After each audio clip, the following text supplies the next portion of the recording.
जैसा कि हम सब जानते हैं कि देश में आज 4 राज्य के चुनाव रिजल्ट को लेकर सभी देशवासियों को था बेसब्री से इंतजार। वहीं दूसरी ओर चुनाव में उतरने को बेताब दिखे महाराज अरुण चैतन्यपुरी महाराज।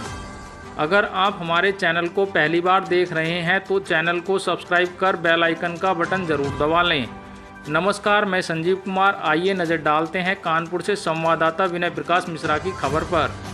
कानपुर दिनांक 3 दिसंबर 2023 दिन रविवार को मां गंगा सेवा समिति के तत्वाधान में आज कृष्णा वाटिका में एक बैठक आयोजित की गई।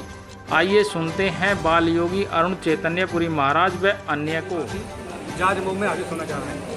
सिद्ध समाधि है नेपाली बाबा की और नीम करोली वाले बाबा और गराव बाबा के परम मित्र थे। उन्हीं के साथ में उनका कुंभ में शिविर लगा करता था। सिद्ध महापुरुष है, उन्हीं की याद में ये गंगा मैया का भव्य कार्यक्रम होता है। गंगा की सेवा करते हुए उनका शरीर शांत हुआ था और तमाम उस जमाने के अंग्रेज अधिकारी उनके भक्त हुआ करते थे। तो इस आयोजन में देश दुनिया के तमाम लोग आते हैं और लाखों लोगों की सहभागिता इस कार्यक्रम में होती है। बहुत विशाल कार्यक्रम होता है। आपके माध्यम से मैं महानगर वासियों को, प्रदेशवासियों को सादर आमंत्रित करता हूँ। आप आइए, अपने बच्चों के इष्ट में सगे संबंधी बुलाइए और गंगा की धारा, गंगा की अस्मिता, गंगा के गौरव, गंगा के संस्कृति और गंगा के सम्मान से जुड़िए और गंगा की अक्षुणता, पवित्रता, जो गंगा हमारी संस्कृति है, हमारी जो पहचान गंगा है, उसको अक्षुण कैसे बना रख सकते हैं, उसके लिए प्रयास करिए और गंगा मैया के दर्शन करिए और विशाल जो लंगर भंडारा उसका प्रसाद ग्रहण करिए। इसमें गंगा महोत्सव में क्या क्या कार्यक्रम है आपके? एक तो गंगा जी को 1100 लीटर दूध से अभिषेक होगा। 1.25 कुंटल दही, चंदन, शहद, शक्कर और 1100 कुंटल साड़ियाँ चढ़ेगी। देश भर से जो सुंदर से कलाकार हैं उनके माध्यम से यहाँ पे सुंदर भजनों की प्रस्तुति होगी। पूज्य संतों, महंतों का आगमन होगा, सबके आशीर्वचन हमको मिलेंगे और विभिन्न सांस्कृतिक कार्यक्रम आयोजित किए जाएंगे। दिन भर का कार्यक्रम, रात भर का, तो सुबह शुरू होगा 11 बजे और रात के चलेगा 12-1 बजे तक। तो दिन भर और रात भर कार्यक्रम है। बहुत विशाल कार्यक्रम है। आपके माध्यम से पुनः मैं सबको आग्रह करता हूँ, अपील करता हूँ कि आप आइए और गंगा मैया के भव्य आयोजन का आनंद लीजिए, प्रसाद ग्रहण करिए, जीवन को प्रसाद करिए। क्या आप राजनीति में आके भाजपा की राजनीति से सांसद का पद टिकट मैंने सदैव से कहा, ये प्यार है लाखों लोगों का, मुझसे उनका आदेश है। महानगर वासी लगातार ऐसा चाह रहे हैं, उनके प्रति मैं कृतज्ञ हूँ। परंतु हम राजनीति नहीं, राज्य नीति करना चाहते हैं। राज माने रहस्य होता है और राज्य माने स्टेट होता है। तो हम स्टेट डेवलपमेंट पॉलिसी, ना कि पॉलिटिक्स, हम नहीं करेंगे पॉलिटिक्स, हम करेंगे राज्य नीति, अर्थात स्टेट डेवलपमेंट पॉलिसी। राज्य के उत्थान में जिस नीति का होगा निर्धारण, वो नीति अपनाएंगे। राज माने रहस्य होता है, नीति माने सस्पेंस होता है। सस्पेंस पॉलिसी बोलते हैं। जो चंद IAS, IPS और DM और सांसद और विधायक मिलकर लें, उसको राज बोलते हैं। जिसमें लाखों लोगों की सहभागिता, उसको राज्य बोलते हैं। हम लोग राजनीति करेंगे। अगर लोगों का आदेश होगा मेरे लिए, शहरवासियों का, तो हम लोग विचार करके आगे बढ़ेंगे और उसमें हम लोग गंभीरता विचार करके, उनका आदेश होगा तो, और नहीं होगा तो फिर यहाँ। क्या भाजपा की पार्टी से कि किसी भी पार्टी से आप? देखिए, जो सनातन का सम्मान करती है, भारतीय जनता पार्टी एक ऐसी पार्टी जो सनातनीय परंपरा की संभाग पार्टी है और लगातार उसका सम्मान करती है। तो विचार मिलता है भारतीय जनता पार्टी साधु संतों, महंतों का। बहुत सारे संत महंत मिल करके काम भी कर रहे हैं। तो भाजपा जो है वो सनातन का सम्मान करती है, संस्कृति को समझती है और हमारी भावनाओं को समझती है। तो वो पार्टी बहुत सुटेबल दल है, संगठन है। हमारे विचार, उसके विचार एकदम एक है। अगर भाजपा से टिकट न मिला तो क्या आप किसी और पार्टी से टिकट की दावेदारी? बहुत बात का विषय है। जनता का आशीर्वाद रहेगा, सब संभव हो जाएगा। Thank you. अगर टिकट मिलता है तो आगे क्या आम जनमानस के लिए करेंगे? देखिए, बहुत सारी प्राथमिकताएं हमारे, अगर ऐसा अवसर मिलता है जनता और जनार्दन के आशीर्वाद से, महानगर वासियों के सहयोग से, उनके प्यार से, उनके आदेश से अगर सेवा करने का अवसर मिलता है तो बहुत सारे काम है। एक नई राजनीति आपको कानपुर में देखने को मिलेगी। हमारे चैनल से जो है आप क्या संदेश देना चाहते हैं युवाओं को? मैं ये कि अनपेक्षा सुचिर दक्षो उदासीनो गतव्यता, बहुत ज़्यादा अपेक्षाएं ठीक नहीं है और बहुत फोन हम लोग ना चलाएं। एक समय से सोना, समय से उठना और अपने कर्म के प्रति निष्ठा रखना और आनंदित रह करके, प्रमुदित रहकर, प्रसन्न रहकर, बिना हताश, व्यग्र, विहल, व्याकुल, अशांत हुए हमें हमारे लक्ष्य को प्राप्ति के लिए रात दिन करना है और आनंदित रह करके उदास, हताश नहीं होना है हमको। यही हमको आज के युवाओं को संदेश देना चाहते हैं। अध्यक्ष कानपुर अखिल भारतीय मठ मंदिर समन्वय समिति से हूँ। आज का जो ये प्रोग्राम था, ये किस उद्देश्य से रखा गया, उसका थोड़ा संकल्प थोड़ा बताइए, क्या था? पहले मैं गंगा मैया को प्रणाम करती हूँ। गंग सकल मुद मंगल मूला, सब सुख करन हरन भवसूला। माँ गंगा के तट के हम नगर वाले, नगरवासी हैं। कहा जाता है कि हम उस देश के वासी हैं जिस देश में गंगा बहती है। तो ये तो हमारा सौभाग्य है कि धर्म नगरी कानपुर गंगा तट पर बसा हुआ है और हम उसके वासी हैं। तो ये हमारा 47वां भव्य महोत्सव है जो 25 दिसंबर को विगत कई वर्षों से होता चला आ रहा है और इस साल भी हम बड़े धूमधाम से मनाते हैं। हमारे संस्थापक हैं बाल योगी चैतन्य अरुणपुरी महाराज जी, जिनके सानिध्य और जिनके मार्गदर्शन में ये कार्यक्रम होता है और बहुत ही विशाल कार्यक्रम होता है। गुरु जी गंगा मैया को लेके काफ़ी चिंतित रहते हैं और साल में वो कई प्रोग्राम इस तरह के कराते हैं, जिसमें ये 25 दिसंबर वाला प्रोग्राम बहुत ही भव्य होता है। अच्छा, 25 दिसंबर को प्रोग्राम जहाँ पर रखा गया है उसमें क्या अनुमान लगाया जा रहा है, कितने संख्या में लोग भव्य तरीके से आएंगे?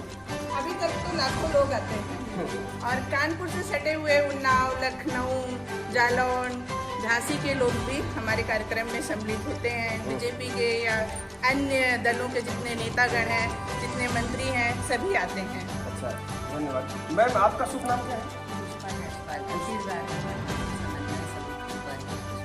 कितने वर्षों से आप जुड़ी हुई हैं? 3 साल से। और इस संस्था की कुछ विशेषताएं बताइए और इसके बारे में बताइए।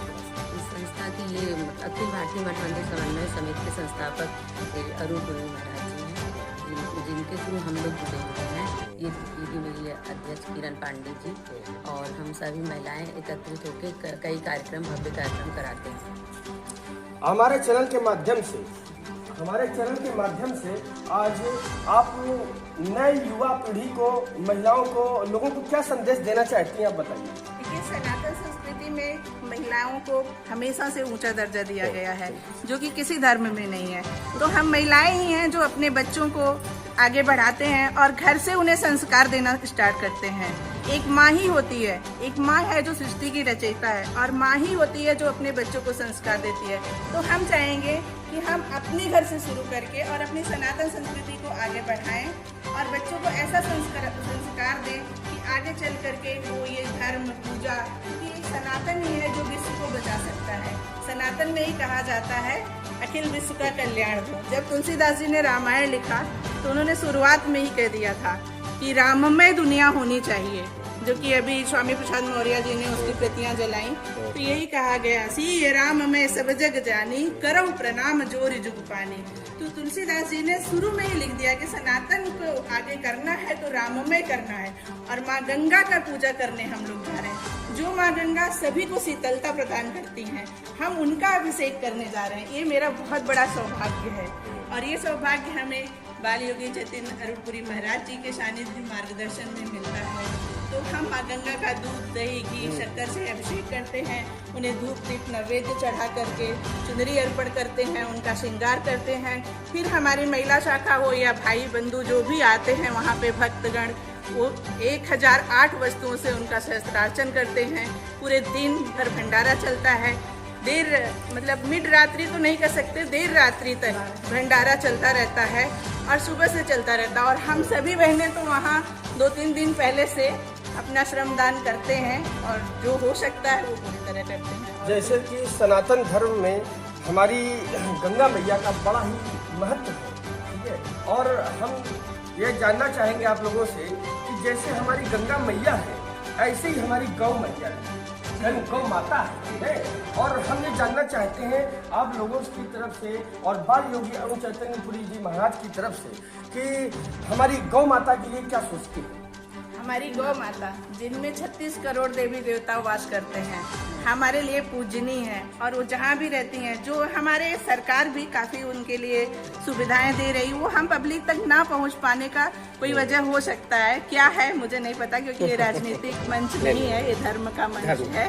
हाँ, तो लेकिन फिर भी हम गौ माता को जहाँ भी मिलते हैं उन्हें संरक्षण देते हैं, उनके चारा पानी का। और हमारे गुरु जी के आश्रम में करीब 100 गाय पली हुई है और वो जब हम लोग वहाँ जाते हैं तो हमने देखा है कि वो हमारे आसपास ही आके बैठती हैं। गुरु जी उन्हें सहलाते रहते हैं। तो गाय को हम माता मानते हैं, आगे भी मानते रहे। और माँ गंगा को, जैसा आजकल नहीं लोग गाना गाते हैं, जो राम को लाए हैं हम उनको लाएंगे, तो गंगा मैया को तो भगवान राम के पूर्वज लाए हैं, तो हम उनकी पूजा कर रहे हैं। ये मेरा सौभाग्य है। एक छोटा सा सवाल और बहुत ही कम समय में, समय ज़्यादा नहीं लेंगे, और हमारी गैया मैया को, गौ माता को राष्ट्र माता घोषित किया जाए या नहीं, आप बताइए। बिल्कुल किया जाना चाहिए, और अब नहीं तो फिर कभी नहीं, कभी नहीं। योगी मोदी की सरकार में नहीं तो फिर कभी नहीं। जय गंगा मैया, गंगा मैया की जय, गौ माता की जय। संजीव कुमार के साथ इतना ही। आप देखते रहिए रोजाना टाइम्स RTN 1 न्यूज़।